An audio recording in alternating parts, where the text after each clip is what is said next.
Assalamualaikum warahmatullahi wabarakatuh. Bagaimana kabarnya? Alhamdulillah.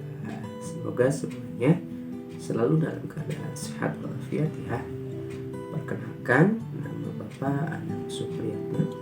Bapak mengajar untuk mata pelajaran ilmu pengetahuan sosial atau biasa kita sebut dengan IPS. Nah, di kelas 7 sendiri IPS itu kita belajar cuma 2 bab. Bab 1 tentang manusia, tempat dan lingkungan. Bab 2-nya tentang interaksi sosial dan lembaga sosial. Mari kita siapkan medianya, bukunya, LKS-nya. Sudah? Iya. Sebelumnya Bapak akan jelaskan tujuan dari pembelajaran ini. Tentunya untuk bab 1 ya, manusia, tempat, dan lingkungan. Tujuan pembelajaran yang pertama yaitu supaya kita memahami tentang pengertian ruang dan interaksi antar ruang.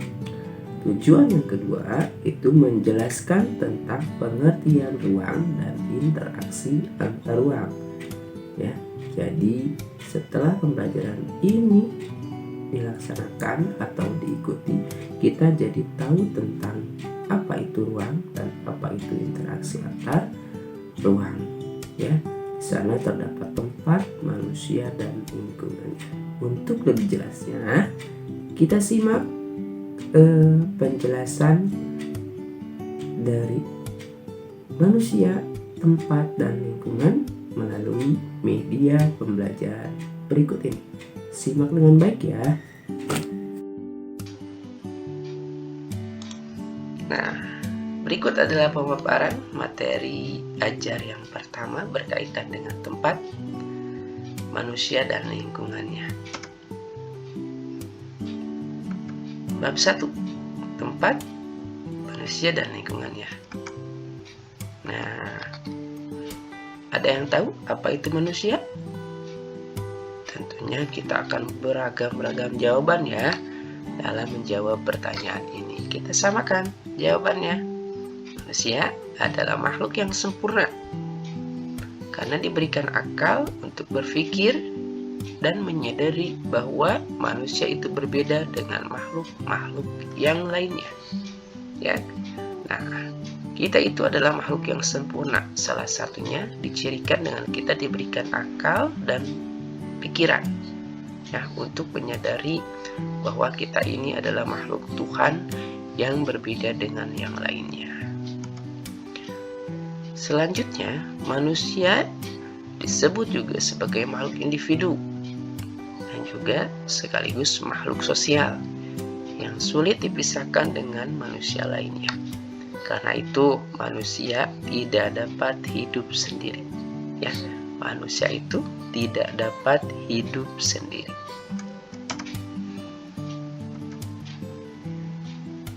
Nah, kita jabarkan satu-satu. Yang pertama, makhluk manusia sebagai makhluk individu. Apa itu? Nah, manusia sebagai makhluk individu artinya sebagai orang atau seseorang, pribadi orang terpisah dari orang lain yang merupakan suatu keutuhan yang tidak dapat dibagi-bagi, yaitu individu sebagai pribadi yang berbeda dari yang lainnya. Ya, tentunya kalian dengan teman-teman kalian itu berbeda. Satu dengan yang lainnya berbeda. Ya, dari sikapnya, dari pribadinya, dan semuanya itu berbeda. Nah, berikut penjelasan lebih rincinya. Setiap manusia mempunyai perbedaan sehingga bersifat unik. Nah, perbedaan ini berkenaan dengan postur tubuh, kemampuan berpikir, minat dan bakat, dunianya, cita-citanya, dan lain sebagainya. Jadi ada yang membedakan antara individu yang lain dengan individu yang lainnya. Makanya disebut makhluk yang disebut dengan manusia itu unik karena memiliki perbedaan.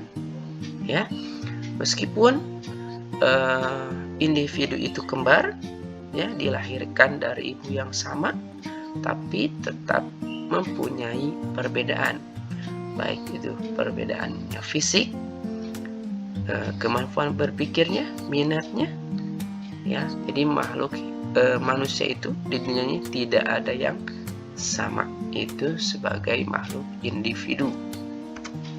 Selanjutnya, manusia sebagai makhluk sosial.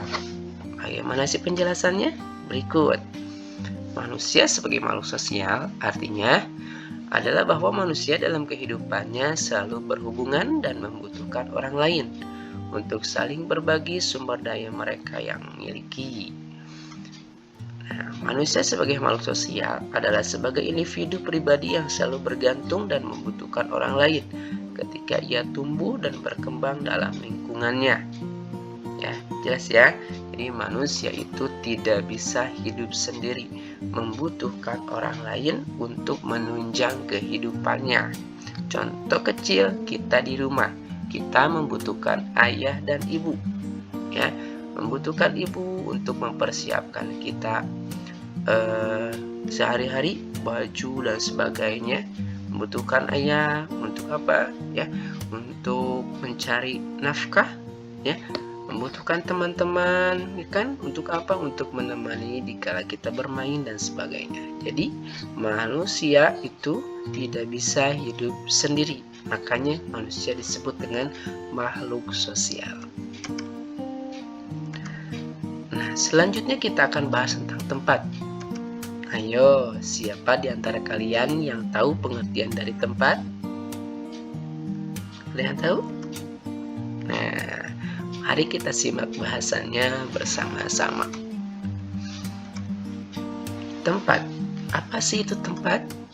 Nah, menurut KBBI di web ID/tempat, tempat itu adalah ruang atau bidang atau rumah atau daerah dan sebagainya yang didiami atau ditinggali atau ditempati. Itu dikatakan tempat. Nah, karena itu, agar pemahaman kita tentang konsep tempat ini lebih jelas, maka kita akan bahas terlebih dahulu konsep tentang ruang. Silahkan buka LKS-nya, mulai dari halaman 4 ya. Nah, ruang. Apa sih itu ruang? Nah, ruang adalah tempat di permukaan bumi, baik secara keseluruhan maupun hanya sebagian, yang digunakan oleh makhluk hidup untuk tinggal. Ruang tidak hanya sebatas udara yang bersentuhan dengan permukaan bumi, tetapi juga lapisan permukaan bumi lainnya seperti perairan, lapisan tanah, dan batuan. Batasnya dapat diartikan sebagai tempat yang mempengaruhi kehidupan di permukaan bumi. Artinya, ruang itu tempat di mana ada makhluk yang bisa hidup di dalamnya. Ya, tadi dikatakan seperti perairan. Perairan tentunya ada seperti sungai, danau, laut. Ya, ada makhluk yang hidup di sana, yang hidup di air. Contohnya adalah ikan-ikan. Lapisan tanah dan batuan, ya kan?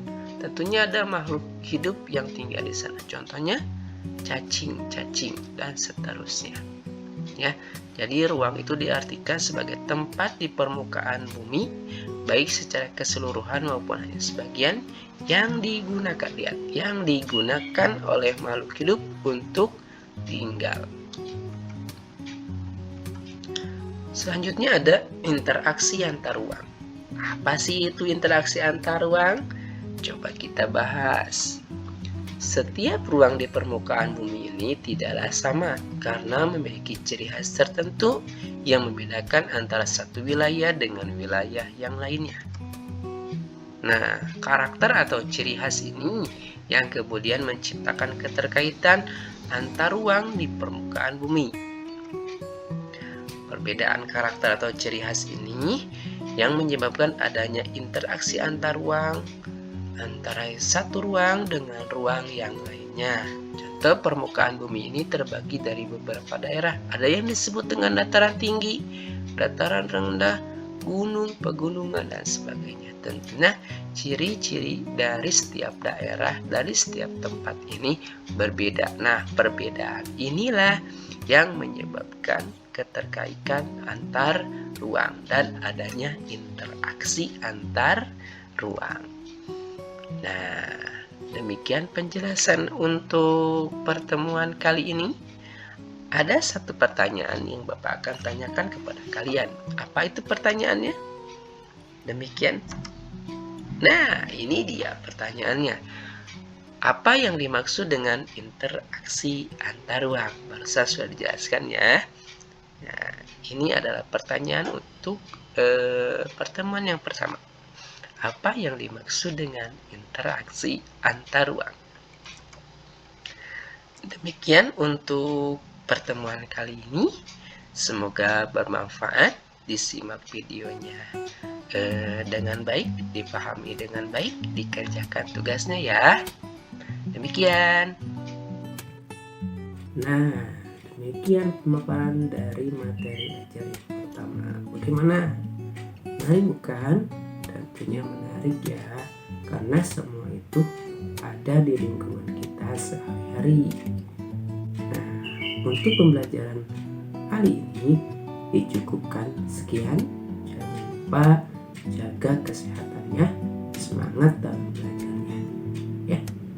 Demikian dari Bapak. Assalamualaikum warahmatullahi wabarakatuh.